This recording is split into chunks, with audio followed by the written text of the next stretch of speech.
Assalamualaikum anak-anak ibu sekalian. Waalaikumsalam warahmatullahi wabarakatuh. Ya, semoga semuanya dalam keadaan sehat ya. Baik Ibu lihat semuanya sudah segar, cantik-cantik ya, sehat semua ya. Nah, dalam pembelajaran kita kali ini kita harus tetap memakai protokol kesehatan. Jadi kita harus menerapkan 5M. Sebelum kita mulai, alangkah baiknya kita berdoa terlebih dahulu ya. Silakan Jet dipimpin doanya. Oke Bu, ayo teman-teman, sebelum kita memulai pembelajaran, ada baiknya kita berdoa menurut kepercayaan masing-masing. Berdoa dimulai, berdoa selesai. Ya, terima kasih Jet ya. Semoga pembelajaran kita hari ini penuh berkah dan manfaat ya. Baik, Ibu ingatkan kembali absensi kalian sudah di Google Sudah Classroom. Bu. Ya, bagus ya. Ibu ada IEL ya, di mana nanti kalau Ibu mengatakan SMK, kalian jawab bisa. Ya, kalau Ibu mengatakan marketing, kalian jawab luar biasa. Baik, SMK Bisa. marketing Luar biasa. luar biasa. Dari sebelumnya kita mempelajari tentang apa? Pasar Bu. Pasar. Bagus ya, masih ingat ya? Apa itu Iya, Bu. pasar? Saya Bu, Ya, Dekito. silakan. Pasar adalah tempat bertemunya antara penjual dan pembeli untuk melakukan transaksi Bu. Iya, bagus sekali ya, benar yang dikatakan Jack ya. Jadi pasar itu tempat bertemunya antara penjual dan pembeli dalam melakukan kegiatan transaksi. Nah, itu juga betul ya.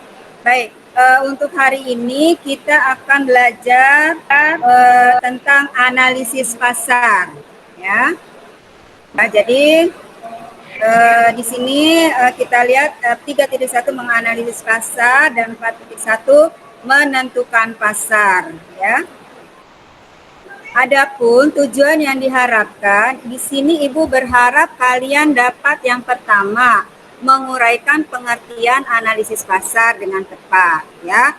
Yang kedua menelaah unsur-unsur pasar dengan benar. Yang ketiga menganalisis fungsi pasar dengan cermat. Dan yang keempat, menentukan jenis-jenis pasar dengan tepat. Dan yang terakhir adalah menentukan keputusan pembelian konsumen dengan percaya diri. Ya, sekarang kita menentukan pasar. Nah, di sini ada jenis-jenis pasar nih ya. Pasar berdasarkan pembelian. Saya Bu Desya. Ya, silakan. Pasar berdasarkan motif pembelian itu dibagi menjadi 5. Yang pertama ada pasar konsumsi atau pasar konsumen, yang kedua ada pasar produsen, yang ketiga ada pasar penjual kembali, yang keempat ada pasar pemerintah, yang kelima ada pasar internasional. Iya, bagus ya, luar biasa. Nah, sampai di sini ada yang ingin ditanyakan? Dimaksud dengan pasar penjualan kembali, Bu? Saya Bu, Amanda Bu. Oke, Amanda silakan. Pasar penjual kembali atau reseller market adalah suatu pasar yang terdiri atas perorangan dan organisasi yang membeli atau memperoleh produk dengan maksud untuk dijual kembali atau disewakan demi mendapatkan keuntungan atau laba, Bu. Iya, luar biasa ya, jawabannya tepat sekali. Nah, kita lanjutkan tadi keputusan pembelian konsumen ya. Nah, di sini ketika produsen menawarkan suatu produk, itu tidak semua konsumen sasaran itu langsung melakukan pembelian ya. Akan tetapi dia akan melewati tahapan demi tahapan. Nah, tahapannya di sini bisa kalian lihat ada 5 tahapan ya. Minggu lalu Ibu sudah memberikan tugas pada kalian ya. Masih ingat apa tugasnya kemarin? Ibu meminta kepada kalian untuk memilih salah satu yang kalian amati, apakah tradisional, modern, atau daring atau online. Untuk tahapan selanjutnya, karena kalian sudah menentukan topik atau tema ya yang sesuai dengan tadi yang kalian pilih. Nah, berarti itu kan sudah kalian lakukan dengan cara apa ya?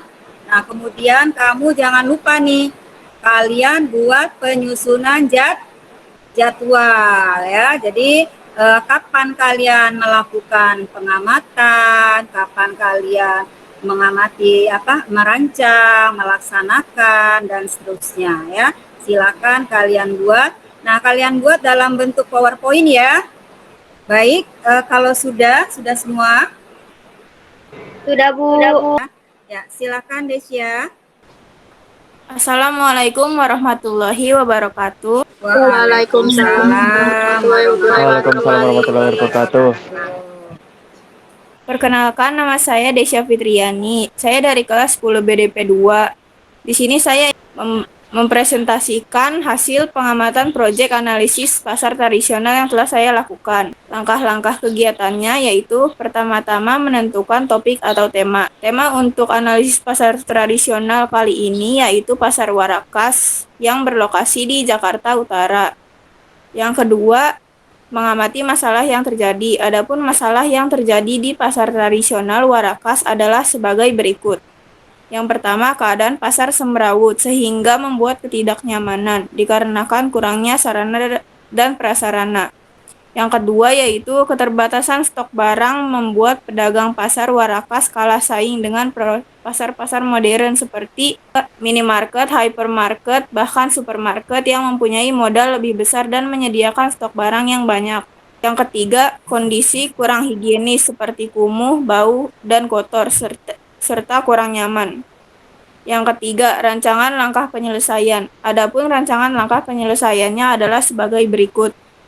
Yang pertama, penyediaan sarana dan prasarana yang lebih baik lagi agar kondisi pasar Warakas lebih tertata rapi.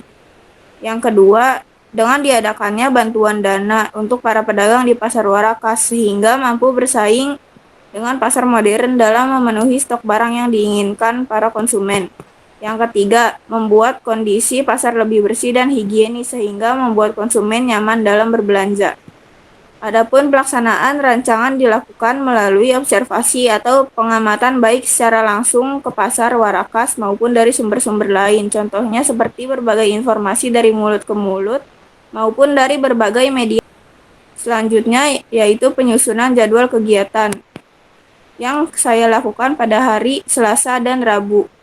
Kegiatannya yaitu sebagai berikut. Yang pertama, penentuan topik atau tema. Yang kedua, pengamatan langsung ke pasar Warakas. Yang ketiga, penyusunan atau pengembangan hasil pengamatan. Yang keempat, pelaksanaan rancangan hasil pengamatan. Yang kelima, presentasi hasil rancangan.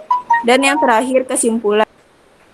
Adapun kesimpulan yang diperoleh dari kegiatan proyek analisis pasar tradisional, maka dapat diketahui permasalahan-permasalahan yang timbul di pasar Warakas Jakarta Utara dan bagaimana cara penyelesaiannya. Demikian presentasi hasil pengamatan proyek analisis pasar Warakas dari saya. Mohon maaf apabila ada kesalahan baik yang disengaja maupun tidak disengaja. Terima kasih. Nah, jadi tadi berdasarkan apa yang sudah dipaparkan Desya, banyak sekali yang dijumpai oleh Desya ya. Nah, dengan demikian berarti Desya sudah bisa mengetahui ternyata di pasar tradisional banyak masalah-masalah yang timbul ya. Dan alhamdulillah Desya sudah pandai ya kira-kira langkah-langkah apa yang harus diambil. Solusinya itu sudah luar biasa ya, sudah bagus. Terima kasih Desya. Sama-sama, Bu. Yang mau mempresentasikan Saya Bu Jack Vito. ya, Iya. silakan Jack Vito. Oke Bu. Assalamualaikum warahmatullahi wabarakatuh. Waalaikumsalam warahmatullahi wabarakatuh. Perkenalkan nama saya Jack Vito Malumbot, kelas 10 BDP 2. Hari ini saya akan mempresentasikan hasil proyek saya yaitu analisis pasar online. Ya. Adapun langkah-langkah kegiatannya yaitu yang pertama adalah menentukan topik dan tema, dan topik yang saya ambil adalah analisis pasar online atau daring. Dua, mengamati masalah yang terjadi. Masalah yang terjadi di pasar online atau daring adalah sebagai berikut. Yang pertama, adanya perasaan was-was saat melakukan pembelajaran secara online yang akan berujung sebuah penipuan. Yang kedua, kurangnya rasa percaya saat belanja online mungkin dirasakan oleh sebagian pengguna internet yang membuat mereka enggan untuk bertransaksi di situs belanja online. Yang ketiga, adanya rasa trauma akibat pernah ditipu saat berbelanja online yang menyebabkan seseorang tidak mau kembali berbelanja secara online. Yang ketiga, ada rancangan langkah penyelesaian. Adapun rancangan langkah penyelesaian adalah sebagai berikut. Yang pertama, memberikan keyakinan kepada konsumen untuk berbelanja secara online dengan pelayanan ketepatan waktu pengiriman dan barang yang dikirim sesuai dengan pesanan. Yang kedua, memberikan rasa kepercayaan kepada konsumen sehingga suka dan mau bertransaksi di situs belanja online. Yang ketiga, jangan pernah melakukan penipuan karena akan menimbulkan rasa trauma dan tidak akan pernah membeli kembali produk yang ditawarkan. Berikan pelayanan yang prima kepada konsumen. Pelaksanaan rancangan. Pelaksanaan rancangan dilakukan melalui observasi pengamatan baik secara langsung dan pengalaman pribadi maupun dari sumber-sumber lain yang contohnya dari mulut ke mulut dan berbagai media massa atau media sosial. Penyusunan jadwal kegiatan pada 1 Juni sampai 2 Juni. Kesimpulannya adalah yang diperoleh dari kegiatan proyek analisis pasar daring atau online, maka dapat diketahui permasalahan-permasalahan yang timbul di pasar daring atau online dan bagaimana cara penyelesaiannya. Kurang lebihnya mohon maaf. Sekian hasil presentasi proyek analisis pasar online dan atau daring saya. Saya ucapkan terima kasih. Iya, bagus ya, luar Assalamualaikum biasa. warahmatullahi wabarakatuh. Iya, waalaikumsalam warahmatullahi wabarakatuh. Ya, kita berikan applause buat Jack Vito ya yang sudah menyajikan presentasinya yang luar biasa ya. Dari ketiga pemaparan, jadi mungkin tidak semuanya ya, tidak semuanya menyajikan, nanti hasilnya buat yang lain yang tidak mempresentasikan tetap kalian kirim hasil project kalian dalam bentuk PowerPoint ini ke dalam Google Classroom ya. Nanti di sana akan Ibu nilai dan akan Ibu berikan masukan. Ya, sudah belajar ya, sudah sampai presentasi luar biasa. Nah, Ibu mau tanya nih ya. Dari apa yang sudah kita pelajari dari pertama sampai terakhir, Ibu mau mengukur kemampuan kalian ya dari materi tadi yang sudah kita pelajari bersama-sama ya, apakah terserap dengan baik ya pada kalian. Jadi ada 5 butir pertanyaan, semua dibablas habis ya, semua bisa menjawab dengan benar dan tepat. Terima kasih ya, luar biasa untuk kalian. Sini kalian bisa lihat ada format tes formatif dan ada LKPD ya. Nah, di sini nanti setelah pembelajaran kita berakhir, kalian akan Ibu tugaskan untuk mengikuti tes formatif di sini ya. Kalian silakan mengerjakan soal-soal yang ada di sana. Ingat ya, ada limit waktu pengerjaannya. Ya. Jelas? Jelas, Bu. Ya, ada pertanyaan sampai di sini. Cukup, Bu. Nah, sebelum kita tutup, nah kita ambil kesimpulan dari materi pembelajaran kita hari ini. Kira-kira apa sih kesimpulan yang kita dapatkan dari pembelajaran hari ini? Saya Bu Jack Vito, Bu. Ya, silakan Jack Vito. Kesimpulan yang kita dapatkan pada materi hari ini yaitu adalah kita dapat mengetahui fungsi-fungsi pasar, terus unsur-unsur pasar dan analisis pasar, dan kita dapat mengetahui masalah dalam pasar dan cara menyelesaikannya, Bu. Itu, Bu, dari saya, Bu. Luar biasa ya, benar sekali. Nah, untuk menutup pembelajaran kita ya, alangkah baiknya kita berdoa terlebih dahulu. Siapa yang mau memimpin doa? Saya Bu Jack Vito, Bu. Ya, silakan Jack Vito. Ayo teman-teman, sebelum kita menutup pelajaran pada hari ini, alangkah baiknya kita berdoa menurut kepercayaan masing-masing. Berdoa dimulai. Berdoa selesai. Ya, Cek Vito yang sudah memimpin doa. Semoga pembelajaran kita hari ini bermanfaat. Untuk pertemuan nanti ya minggu depan kita akan mempelajari tentang segmentasi pasar. Kalau tadi kan kita belajar menganalisis secara pasar. Baik. Untuk pertemuan hari ini Ibu cukupkan sekian ya.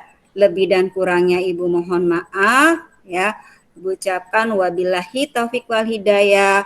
Wassalamualaikum warahmatullahi wabarakatuh.